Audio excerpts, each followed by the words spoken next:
At precisely 5:03 a.m., just as the horizon exhaled its first breath of light over the Pacific, I slid the rusted gate of my beach cabin open and heard the shrill, unmistakable voice of a woman yelling from across the road like I just kicked her dog. That voice cracked through the quiet like glass meeting asphalt, high-pitched and furious. And before I even turned around, I already knew. She was on the phone with 911, clutching her robe with one hand barefoot in the driveway, her other hand gesturing at me like I was dragging a stolen body into her cul-de-sac. My sleepy boots scraped the gravel as I turned, holding back the smirk. Her words reached me in staccato bursts, loud enough for the pelicans to startle and flee the shore. "He's breaking in!" She screamed like I hadn't just used my own key. "He's armed. He has a tool or a bat or something," she added, referring, no doubt, to the rusted crowbar I used to lift the gate's old latch. She didn't even wait for me to explain before she pointed at me like a colonial gatekeeper demanding papers. The moment was so absurd, it was almost poetic. There I was, the legal owner of the land she was screeching about, just trying to drink my thermos coffee by the sea before sunrise, and this woman in pink slippers was treating it like a felony scene. I leaned against the gate post, sipping calmly, and said nothing, letting the moment swell. And when the sirens arrived 6 minutes later, she waved them down like a hero in her own movie, her finger jabbing toward me as I stood beneath the eucalyptus tree, watching the waves roll in. The officers stepped out slowly, hands on their belts, already weary, already tired. But instead of shouting or running or doing anything remotely dramatic, I simply reached into my coat pocket, pulled out a small worn leather wallet, and opened it toward them. The badge caught the soft dawn light like a scalpel. The lead officer blinked. Karen's mouth stopped moving mid-sentence. For one brief, glorious second, there was nothing but the sound of surf and seagulls as the truth broke the air like thunder without sound. She stared at the badge like it had teeth. And then, in the calmest voice I'd used all morning, I pointed toward her white Lexus parked partially inside my lot line and said, "I tried to tell her last night not to leave her car there." She thought I was bluffing. Now I guess she's going to learn just how serious I am about property lines. She started to speak, but I raised one hand, not to silence her, but because I didn't need to explain. I just nodded toward the fence I'd been building behind her car. The look on her face when she realized her precious luxury vehicle was now boxed entirely inside land she didn't own could have made a stone statue flinch. But to understand why it came to this, you need to go back 48 hours before this morning's screamfest began to the moment my tires first crunched into the gravel drive of my father's old beach cabin for the first time in 10 years. I hadn't seen the place since the funeral, since the will was read and the property deed was handed to me in a manila envelope with the words, "Use it when you're ready," scribbled across the front in my dad's blocky handwriting. I wasn't ready then, but after everything that happened last year, the divorce, the burnout, the way the city suddenly felt like a cage, I needed the ocean. I needed silence. I needed a place where no one knew my name or rank or what I used to do for a living. I just wanted to breathe, rebuild the gate, oil the locks, and sit on the deck with my boots on the rail and watch the clouds crawl across the sky like slow herds of sheep. But the moment I turned down Sealass Lane, I noticed the signs literally Homeowners Association Zone, restricted access, no overnight parking, residents only. The last time I'd been here, there was no HOA. There was no Karen. There was no one claiming authority over land that had belonged to my family since 1978. The gate was still there, half rotted and leaning, and the cabin looked more worn than I remembered, but the lot was the same. Wide stretch of sand, a small strip of scrub grass, eucalyptus trees leaning like drunk old men toward the sea. And one other thing, a perfectly polished white Lexus SUV parked half across the property line. At first, I assumed it was an accident. Maybe someone visiting a neighbor. I walked the perimeter with a mug of gas station coffee, scanning the boundaries, checking the old survey markers. That's when I saw it. A tiny sign buried in the grass behind a decorative stone pot stuck with a metal spike. HOA maintained easement and taped beneath it a paper note that read, "No parking past this point without HOA permit.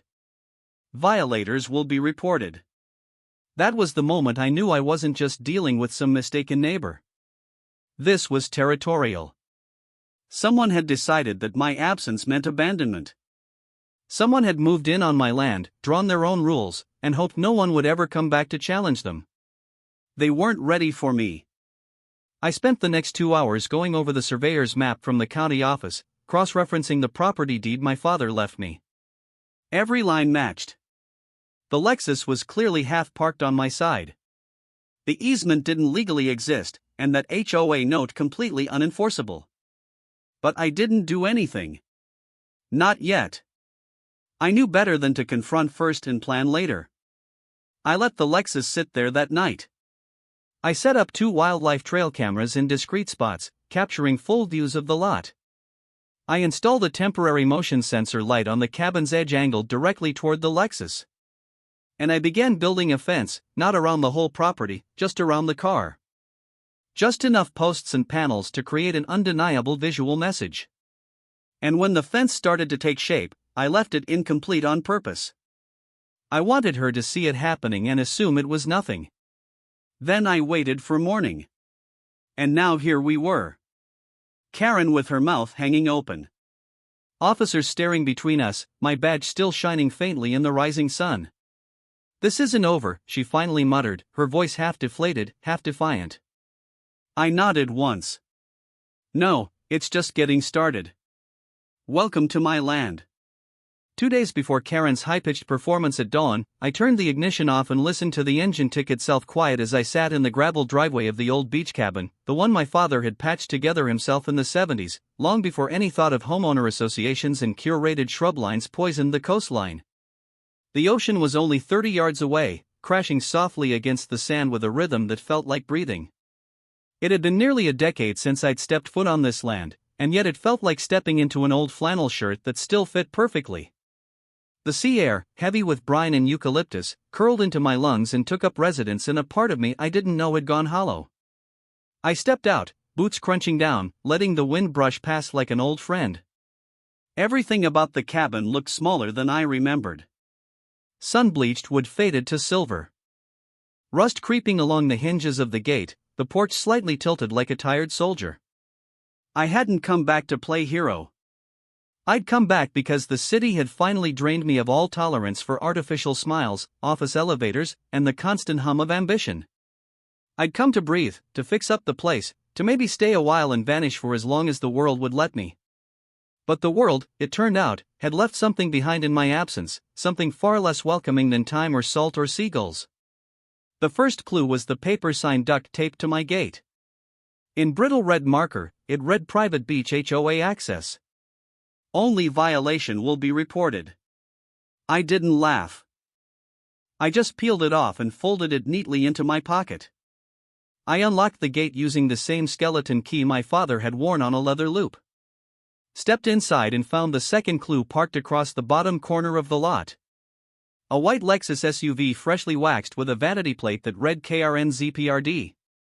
I stared at it for a while. It was half on my lot, half spilling into the street, parked at such an angle that made it look deliberate. The tires were on the soft grass strip I remembered playing on as a kid where my father once planted native dune grass to stop erosion. I checked the boundary markers. There were only 2 left and both were barely visible, eroded by time. But I remembered the lines well enough. My father used to say, "You don't forget the bones of a place once they settle under your feet." It wasn't just the car. It was the patio chair tucked neatly beside it, facing the ocean, the trimmed hedges on the shared side of the fence, the potted hydrangeas lining the back corner. Someone had treated my land like a convenient extension of their curated lifestyle. I didn't need to ask who.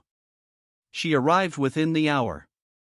A blonde woman in her mid-50s, bob haircut stiff in the breeze, pastel sweater tied around her shoulders, sunglasses perched permanently on her face like a badge of rank. She didn't approach me right away. No. First, she walked over to the Lexus, patted its hood, adjusted something on the dashboard, then looked over with the kind of practiced smile reserved for neighborhood gossip and uncomfortable charity luncheons. I said nothing. Just stood by the porch, arms crossed, watching.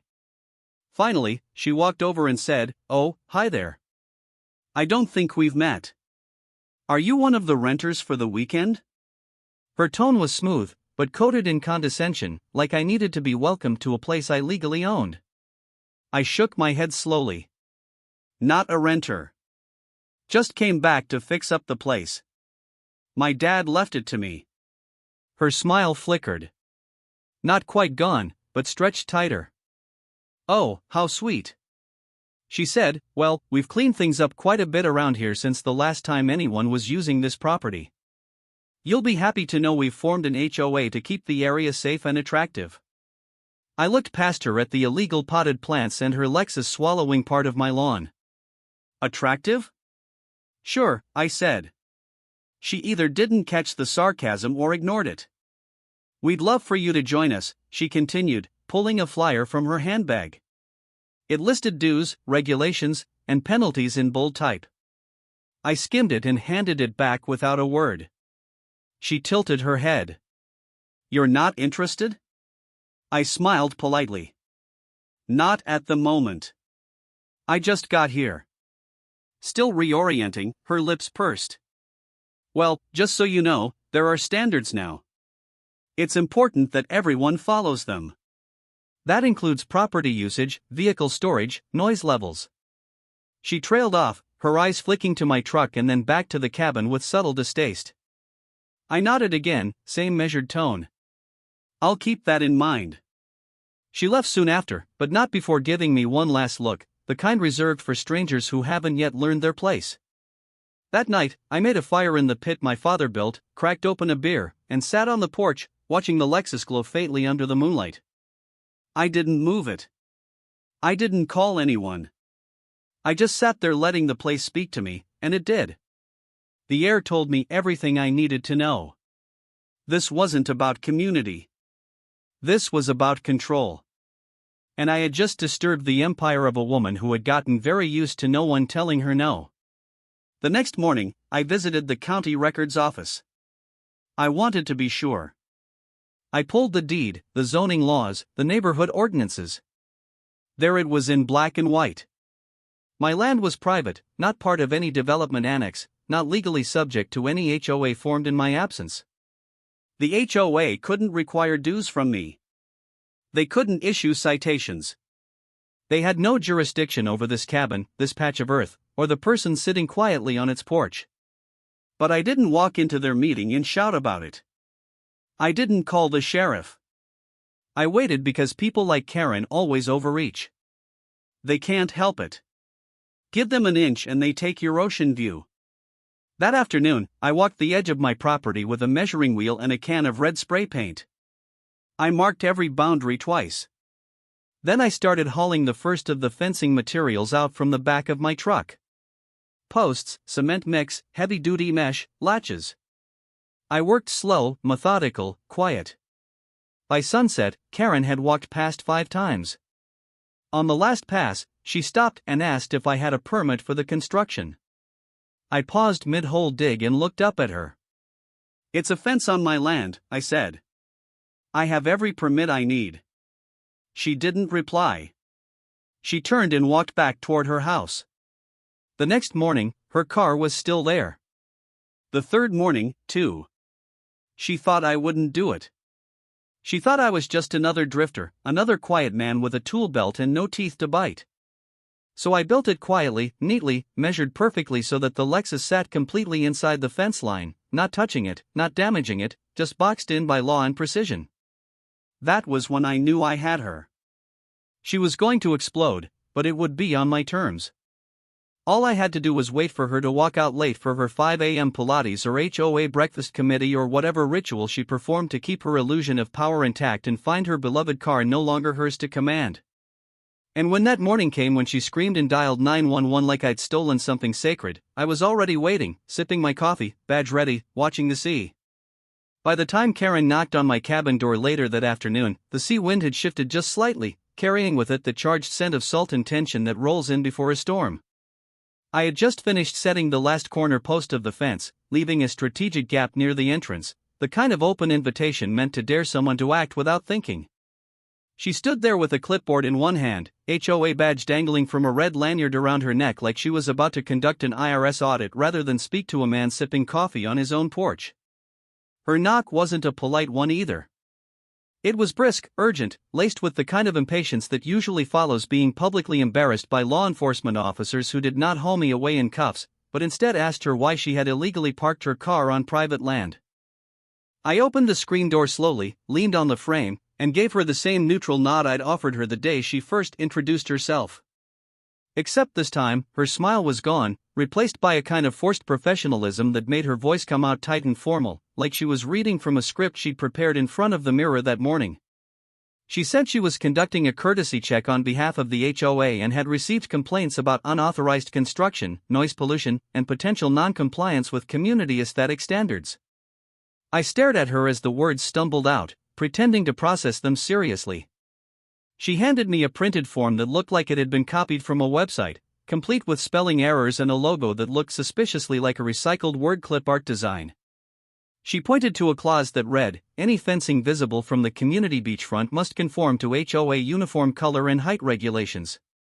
I looked down at the form, then back at her, then slowly turned and pointed to the old oak tree on the edge of my lot, where a small metal plate was staked into the earth by the county back in 1982, designating the parcel as a private non-HOA affiliated residence grandfathered in before the development began. I said nothing, just let her look at the marker. Her face twitched slightly. The lanyard shifted with the wind. She quickly followed up by insisting that even if I wasn't a dues-paying member, I was still required to abide by shared community standards under the voluntary civic code of appearance, whatever that meant. I took a step back, motioned for her to wait, then walked into the cabin and returned with the county surveyor's file I'd picked up the day before. I handed her the packet and watched her eyes flick across the official seals and notarized stamp. Her fingers clenched the clipboard tighter as she tried to pretend like she didn't recognize what she was reading. I asked her if she had the authority to enforce anything on my land. And for a moment, she said nothing. Then she snapped back with a thin smile and said the HOA would be seeking clarification through its legal department. I nodded again. Let me know how that goes. We stood there for a few seconds, the silence thick and unblinking. Finally, she turned and walked back to her house, her heels clicking on the gravel like a gavel hitting a desk. But I could tell from her posture that she wasn't retreating. She was regrouping. That night, she made her next move.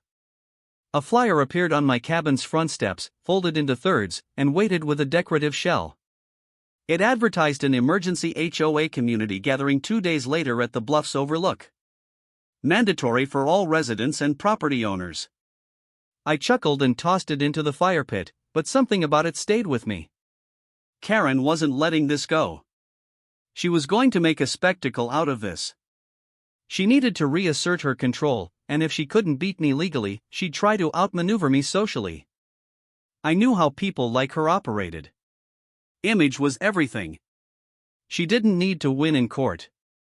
She needed to win in front of her audience. So, I decided to give her one. The next morning, I went into town, visited the hardware store, picked up more fencing panels and a new mailbox, and made a few quiet calls to people who owed me favors from an old life I no longer advertise. When I returned, I began reinforcing the fence, adding structural supports, and finishing the final enclosure around her Lexus. By this point, the vehicle had become a local landmark. A few neighbors walking their dogs paused at the edge of the road, staring and whispering. A teenager even took a selfie with the trapped car in the background. I saw Karen standing on her porch, phone in hand, watching from behind a pair of oversized sunglasses that couldn't quite hide the shade of panic beginning to settle on her face. She hadn't moved the car. Maybe she thought I wouldn't go through with it. Maybe she thought I couldn't. But now that the fence was complete, the Lexus sat like a museum exhibit behind it, untouched, but unmistakably encased within boundaries she had no say over. That evening, just as the sky turned a deep lavender and the tide pulled itself back from the sand, I saw 2 other HOA board members approach my property. I recognized one of them from a distance. The guy with the sun visor and clipboard who'd been measuring mailbox heights last week. They didn't knock. They stood outside the fence and called out in what I assumed was supposed to be an authoritative tone. I walked over, calm as always, and greeted them like a polite but disinterested host. They began reciting HOA regulations again, something about community harmony, visual standards, shared spaces. I let them finish, then handed them the same county documentation I'd given Karen, this time with a highlighted line about legal easement violations. I also provided a copy of the cease and desist draft I had prepared for any further HOA encroachments onto my property. The visor man blinked. The other one mumbled something about miscommunication. They both left 10 minutes later, visibly rattled. Karen didn't come out again that night, but I saw her blinds flicker. The next day passed quietly. I spent it cleaning the cabin's gutters, patching part of the roof, and rereading the property deed just to remind myself how deep my roots here really were. This place was mine, not just legally, but spiritually. My father had built it. I had come back to reclaim it, and Karen was starting to realize she'd picked the wrong battle to anchor her authority to. She thought she was fighting an outsider, someone who could be intimidated or worn down with paper threats and manufactured rules. But she didn't know who I used to be. She didn't know what kind of training I'd had, what kind of jobs I used to do. All she saw was a man with old boots, a tool belt, and a calm voice. And that's exactly how I wanted it. I didn't want war. I wanted peace. But peace, it turns out, often requires a little bit of pressure. And Karen was about to get all the pressure she'd been pretending she could handle. The emergency HOA meeting was coming. She would stand up there with her clipboards and her laminated guidelines and her smug assurance that everyone still believed in her authority. But this time, I would be there, too, and I would not be silent. She had no idea what was about to hit her. The morning of the emergency HOA meeting arrived with the kind of bright clarity that made even the dust motes seem to stand at attention. I woke before the sun, not because I was worried or restless, but because the ocean always pulled me out of bed when it was still dark, the rhythm of waves nudging me awake like a gentle but insistent tide inside my chest. I sat on the porch with a cup of black coffee, staring at the fence that now fully encased Karen's precious Lexus like a shrine to her own arrogance. The seagulls had already begun their shrieking rituals overhead, and the sky was ripening with light, casting soft gold across the sand, as if to bless the absurd theater that would unfold later that afternoon. I had no intention of missing that meeting, but I also wasn't going to walk in empty-handed. Before noon, I loaded a small file box into the truck, one that included not only the property deed and the county zoning documents, but also video stills printed from the trail cameras I had mounted along the perimeter of my land. They showed Karen entering my property repeatedly without permission, placing the HOA easement signs and wheeling her garbage bins well into my lot line. They showed her gesturing toward my fence as if directing someone to alter it. And they showed a man with a clipboard measuring parts of my gate from the wrong side of the property.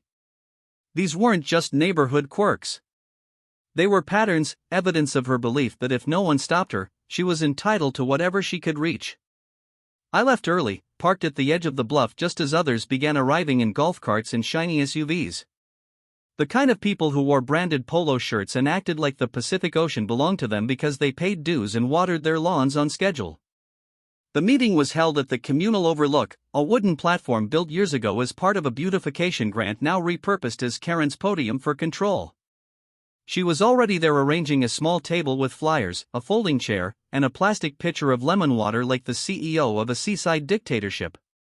Her smile was stretched thin when she saw me approaching, and for once she didn't rush to greet me. The rest of the board arrived shortly after, along with a handful of curious residents who clearly knew something dramatic had been brewing. Everyone had seen the fence. Everyone had heard some version of the story.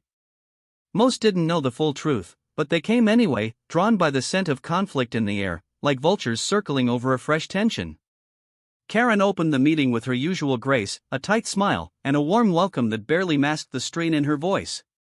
She launched into a speech about community values, about how important it was to protect the integrity and safety of the neighborhood, about how recent disruptions and violations of community standards had forced her to take proactive measures. I watched as she avoided looking at me directly, her hands never straying far from the microphone. Then she opened the floor for comments and questions. I didn't raise my hand. I didn't wait to be called. I stepped forward slowly, carrying my file box like it was a case of explosives, and set it down gently on the table beside her lemon water. There was a ripple of murmurs, a few camera phones raised. I began by introducing myself, not with my badge or my title, but simply as the rightful owner of the lot at the end of Sealass Lane, the one with the cabin and the old eucalyptus tree. I said my family had owned that land since 1978, long before the HOA existed, and I had the paperwork to prove it. Karen interrupted almost immediately, trying to reframe the situation, insisting that there were unresolved compliance issues and that the HOA had jurisdiction through neighborhood consolidation agreements. I nodded calmly and reached into the box, pulling out the first document, a stamped and notarized deed that outlined the property as private and excluded from all annexed associations. I read aloud the section that referenced non-participation in shared governance structures unless explicitly consented to by the landowner. Then I laid out the photos one by one. Karen walking across my lot. Karen posting signs. Karen moving planters and furniture onto my land.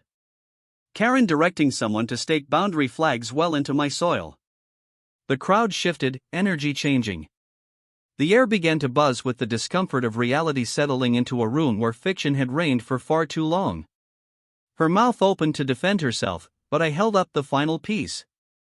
A letter from the county zoning office affirming that my land was not under HOA oversight and any attempts to impose regulations would be considered overreach. Someone in the back laughed. Not a big laugh, not loud, but the kind of laugh that punctures a balloon and lets all the pressure hiss out. Karen's face began to harden. She turned toward her fellow board members as if silently begging them to rally, but they looked uncertain, glancing at one another like students who realized the teacher might have been bluffing the whole semester. I didn't stop there. I mentioned the morning she called 911, waking the entire block in an attempt to accuse me of breaking into my own property. I detailed how she stood in a robe screaming that I was trespassing while illegally parking her own vehicle on my land. I explained how rather than pressing charges or filing complaints, I had simply decided to build a fence around what already belonged to me and waited for logic to return to the neighborhood. Then finally, I produced my badge. I didn't flash it dramatically. I simply set it on the table beside the lemon water and let the sunlight reflect off the seal. I told them who I worked for, what division, what federal jurisdiction I carried, and that I had hoped to avoid using it because I preferred to resolve issues the quiet way. But sometimes quiet isn't enough. Karen tried once more to speak, but her words stumbled. She accused me of intimidation, of exploiting my position. I asked her plainly if she believed her own actions were justifiable before I had revealed my badge. She didn't answer. The board called a recess. People broke into clusters. Some walked over to shake my hand. Others whispered behind sunglasses. Karen stood alone at the edge of the platform, arms folded, jaw clenched. For the first time since I'd returned, she didn't have anything left to say. The meeting never fully resumed. There was no vote, no announcement, just a quiet dispersal as the truth rippled through the community faster than any HOA newsletter ever could. When I returned to my cabin, the wind had picked up, stirring the sea into a low growl. I stood by the fence one last time and looked at the Lexus. It hadn't moved. I could see her watching from her window. I didn't wave. I didn't smile. I simply opened my notebook and began sketching plans for a proper gate. This wasn't over, but it was turning. The power had shifted, and Karen was finally beginning to feel it. The silence the next morning was different, not the peaceful kind that had greeted me the day I arrived, but a calculated quiet, like the world itself had paused to watch what Karen would do next. The wind was softer, the ocean held its breath, and even the birds seemed to be waiting for something. I stood at the edge of the porch with my coffee, staring at the fence that still surrounded her Lexus, untouched and immaculate, as if mocking her with its perfect imprisonment. The truth had been laid bare the day before, exposed in full sunlight during that awkward HOA gathering, where her control had slipped visibly through her manicured fingers. She hadn't spoken to me since. She hadn't moved the car. And she certainly hadn't apologized. But I knew Karen well enough by now to understand that when silence came from her direction, it wasn't surrender. It was strategy. So I waited. I worked. I spent the early hours replacing the rusted hinges on the side gate, reinforcing the posts with steel brackets, and digging up some old marker stones my father had buried along the western edge of the lot, a subtle form of protection he once said was better than lawyers. By noon, I saw movement from across the street. A black SUV, this one unfamiliar, crept down Sealass Lane and stopped just short of my property.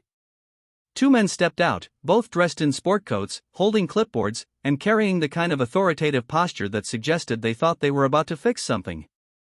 One of them approached while the other lingered by the vehicle, pretending to check paperwork.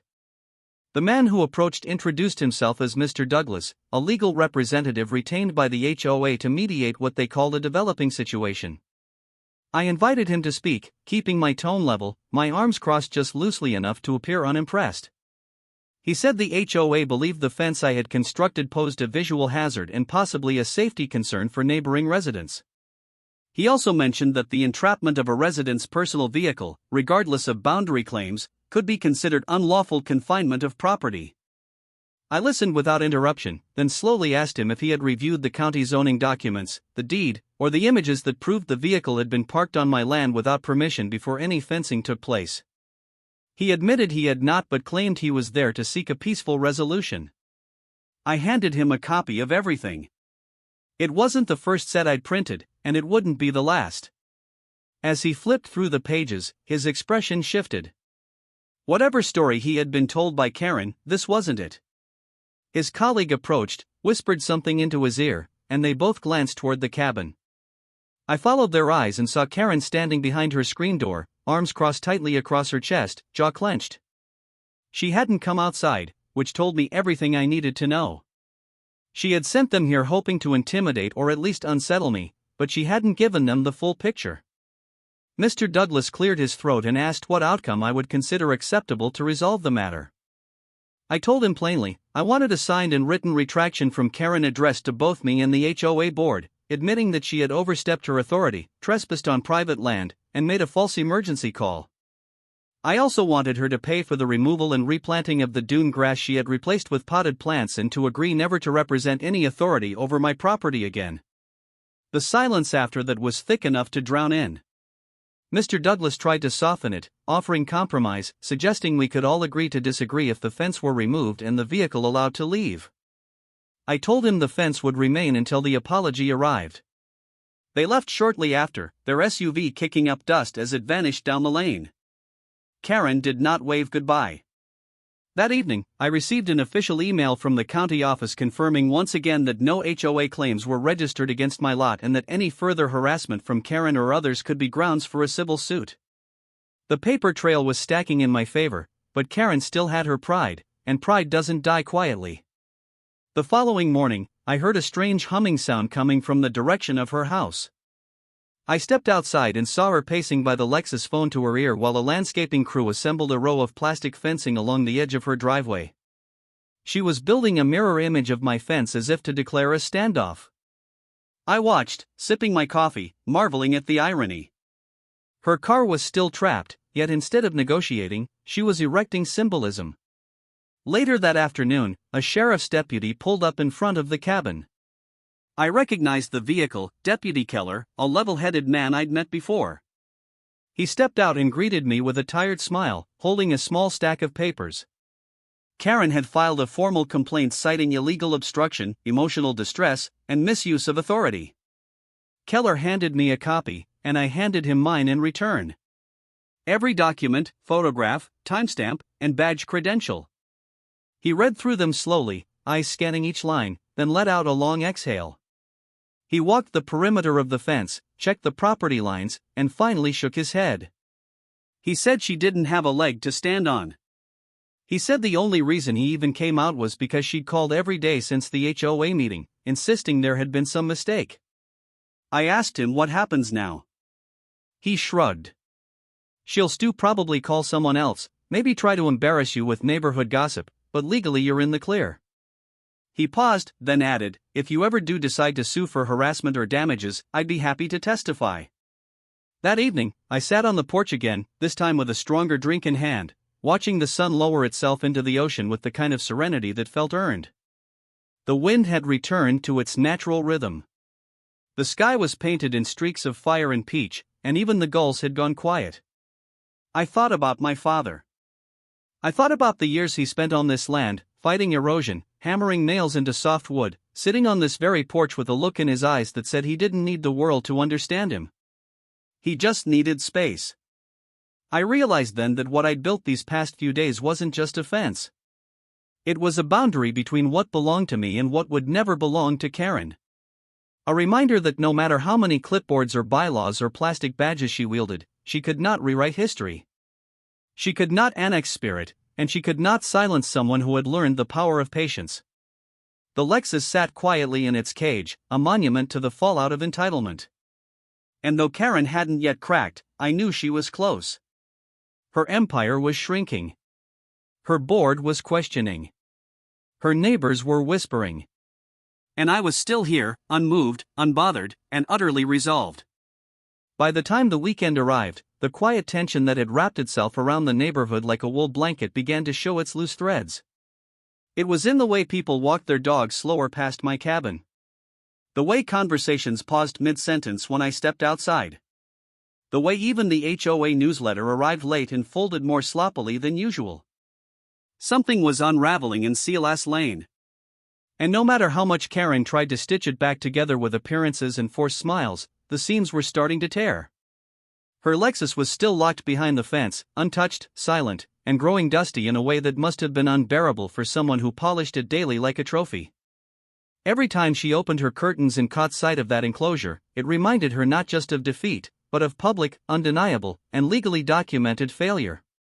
Still, she had not relented.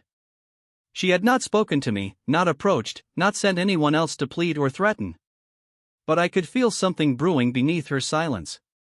People like Karen didn't retreat easily. They circled, recalculated, prepared their next move like generals in a war of pettiness, and sure enough, her desperation took shape on the fourth day of her self-imposed Cold War. It began with a loud clang that shattered the stillness of early afternoon, followed by the grinding whir of an electric saw. I stepped out onto the porch just in time to see a man in overalls, someone I didn't recognize, setting up power tools just outside the fence line on Karen's side. He wasn't HOA, he was a contractor. I walked down the steps and approached slowly, boots crunching on the gravel with deliberate rhythm. The man looked up uncertain, then turned back to his work. I asked him what the job was. He replied in a neutral tone that he had been hired to install a temporary access ramp over the fence so the car could be driven out. I let that hang in the air for a moment before asking if he had a permit to do work on private property. He shrugged and said the woman who hired him said the fence was illegal. I told him to stop immediately, that he was moments away from violating property boundaries and becoming complicit in trespassing. His eyes widened and he backed away. Karen appeared from behind a hedge, her arms flailing, voice shrill and full of panic and blame. She yelled at him to keep working, said I was bluffing, that she had every right. I stepped inside the cabin, came out with the county map and a printed cease and desist notice addressed directly to any contractor hired to perform unauthorized work on parcel 42. I handed it to him gently. He didn't argue. He packed up his tools and drove away within minutes, leaving Karen red-faced and speechless. She stood there for a moment, frozen, like her brain had locked up, trying to compute the level of failure she had just endured. I gave her a nod and turned back to the porch. That was her final card, I thought. She'd brought in an outsider to break the fence and lost. She'd tried legal pressure and lost. She'd tried public shaming and lost. What was left? The answer arrived the next day, not in the form of noise or confrontation, but in a small white envelope slipped under my cabin door. I opened it carefully and read the neatly typed letter inside. It was not from Karen, but from the HOA board. They were requesting a private meeting to discuss a potential settlement. It was signed by the same two members who had spoken at the Overlook platform, both of whom had noticeably distanced themselves from Karen since the incident. I agreed to meet, but I didn't offer to go anywhere. They could come to me, and they did. Late afternoon, two folding chairs pulled up on the porch beside me, the ocean curling behind us like a patient witness. The first man, visor still shielding his eyes, cleared his throat and began with rehearsed sincerity. They acknowledged that the HOA had overstepped. They said the board had relied too heavily on Karen's interpretation of jurisdiction. They said several members had expressed discomfort with her aggressive tactics. The second man added that in order to move forward peacefully, the board would be willing to issue an official apology on behalf of the HOA, provided the fence was removed and the matter considered closed.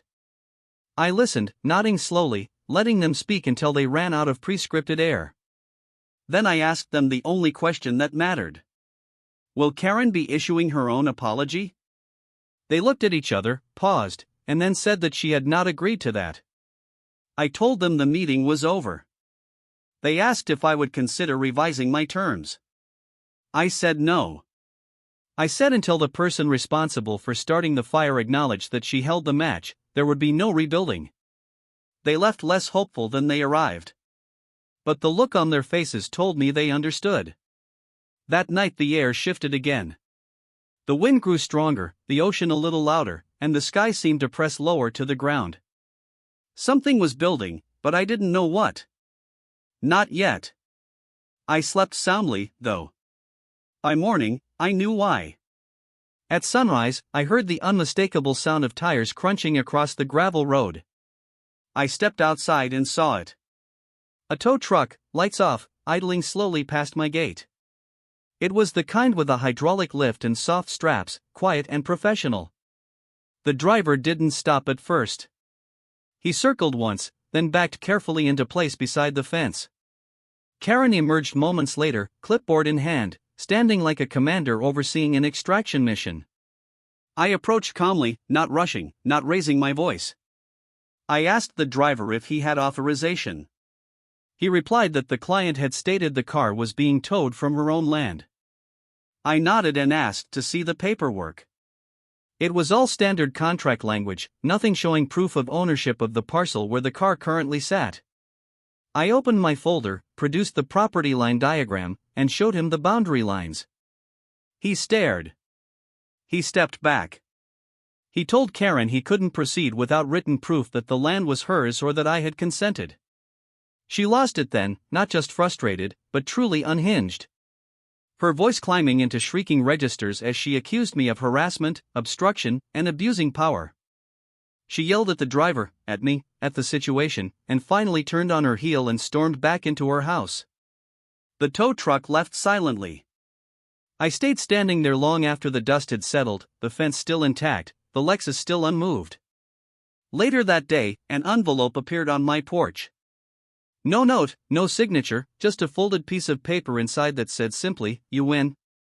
I read it once, twice, then set it on fire in the pit behind the cabin. Winning wasn't the goal. It never was. The goal was peace, respect, the right to breathe without someone else's rules suffocating the sky. But maybe, just maybe, I had to carve that peace out with quiet persistence. Maybe that's what this place needed to become mine again. Not just by title, but by truth. The Lexus stayed behind the fence another night. Maybe out of spite, maybe out of surrender. But this time, I didn't care. The tide would take care of the rest. By the time the second Monday rolled around since my return to the beach cabin, the air had changed in a way no weather pattern could explain. The neighbors who once walked past with hesitation were now pausing to wave, some even slowing down to exchange cautious hellos that felt more like quiet acknowledgments than friendly greetings. The HOA newsletter didn't arrive at all that week. A small but telling absence that said more about Karen's unraveling than any official announcement ever could. Her Lexus still sat behind the fence, trapped in its neat little box like a forgotten relic of a time when she thought the world would always bend to her voice. I could see the dust beginning to settle on the windows. And even though I'd never touched the car, the coastal salt air was starting to whisper across its once pristine paint job, dulling it gently but steadily, the way time always does. I didn't need to do anything else. The land had taken over the job for me. Then one afternoon, a knock came at the door, soft and hesitant, nothing like the first knock she had offered when this whole drama began. I opened it to find Karen standing there. No clipboard, no lanyard, no sunglasses to shield her eyes. She looked smaller somehow, not physically, but in posture, in spirit, in the way she stood like someone who had finally been forced to stand still after running in circles for too long. She didn't speak right away, just looked past me at the cabin's dark interior, then over my shoulder at the ocean humming in the background like it always had, steady and immune to human affairs. When she did speak, it wasn't a demand or a warning or even a complaint. It was an apology, not a flowery, legally measured one either, but the kind that begins with a sigh and ends with the kind of silence that asks to be taken seriously. She said she was wrong. She said she had let the HOA authority get to her head, that when I arrived, she saw someone she didn't recognize and assumed that meant threat instead of change. She admitted she thought no one would ever come back to that cabin, and in the years of its emptiness, she started thinking it belonged to her in spirit, if not in name. But then I came back, and instead of seeing the truth, she panicked. The apology didn't come easily, but it was real. And then she asked quietly if I would remove the fence. I looked at her for a long moment before answering. Not because I needed time to think, but because I wanted her to feel the weight of the moment, to understand that peace wasn't free. It was chosen.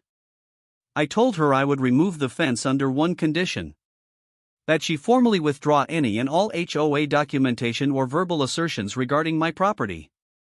That she deliver a letter to the board clarifying my land's exemption. And that she never again send anyone to speak on her behalf regarding my boundaries. She agreed without negotiation, without flinching. She said she already wrote the letter. I told her I'd start removing the fence that evening. She nodded once and walked away, not in defeat this time, but maybe in acceptance. That night, I took down the panels slowly, one by one, under the amber light of a low sun bleeding into the sea. The breeze was mild, the kind that carries warmth even when the stars begin to blink awake. As I unscrewed the final post and stepped back, I didn't feel victory. I felt space, a reclaimed stillness that now stretched freely from the porch to the shore without interruption. The next morning, the Lexus was gone. Not a sound, not a note, not even a tire track remained by the time I walked out with my coffee and leaned against the rail. The corner of my land that had once been occupied and contested was now empty, but not in the lonely way. It was open like it was meant to be. Later that afternoon, 2 HOA board members stopped by. They were awkward but polite, holding an envelope with an official-looking seal and a thin stack of papers. It was the withdrawal letter signed by Karen and notarized. Attached was a map of the HOA's revised jurisdiction, clearly excluding my parcel, along with a public notice they planned to include in the next newsletter correcting the miscommunication. They shook my hand and said they hoped we could all move forward with mutual respect. I said we already had. After they left, I spent the rest of the evening sanding the porch rail, repainting the trim, and restoring the front mailbox with my father's old hand-carved lettering. I didn't rush. Every stroke of paint felt like memory turning into present, like dust lifting off history. When night fell, I sat by the fire pit again. The same one where I'd burned the first flyer Karen left on my step. The same one where I'd sat night after night, watching the tide reclaim my patience. Now it felt like something was complete. Not in a dramatic, cinematic way, but in a quiet, rightful one. I stayed up late listening to the crackle of logs and the hush of water, thinking about all the things that hadn't been said during the last 10 days. I thought about how sometimes people like Karen become who they are, not because they're cruel, but because they forget how to stop reaching. They build rules like walls, and when someone doesn't fall in line, they panic. But this land didn't need rules. It had its own laws of tide and time, of wind and stone, and now at last it had room again for peace. A week passed, then another. Karen remained quiet. No calls, no emails, no more HOA flyers slipping under doors. The community seemed lighter, like a burden had lifted. I noticed more neighbors walking with ease, some waving, some even stopping to ask about the cabin. One man said it was nice to see it lived in again. He told me his father used to drink beer with mine on this porch back when they were young. I invited him to sit for a while. We talked until the moon came out. Life returned not with a bang, but with small moments of recognition. One morning, I found a basket on the porch filled with lemons from a nearby tree and a note in neat handwriting that simply said, "For the peace." It wasn't signed, but I didn't need a signature. I just smiled, took the lemons into the kitchen, and started planting the garden I'd been thinking about planting since the day I arrived. And so, without fanfare or fireworks, the battle ended. Not in court, not with sirens, not with one person crushed beneath the other, but with a quiet shift, like the tide pulling away the last traces of a storm. The cabin stood firm, the wind blew free, and for the first time in years, the property felt exactly like it was always meant to be, undivided, unchallenged, and fully mine. I didn't need fences anymore. The truth was stronger than wood and nails. The truth, once it settled, was impossible to ignore. And now, at last, the sea could breathe without interruption. So could I.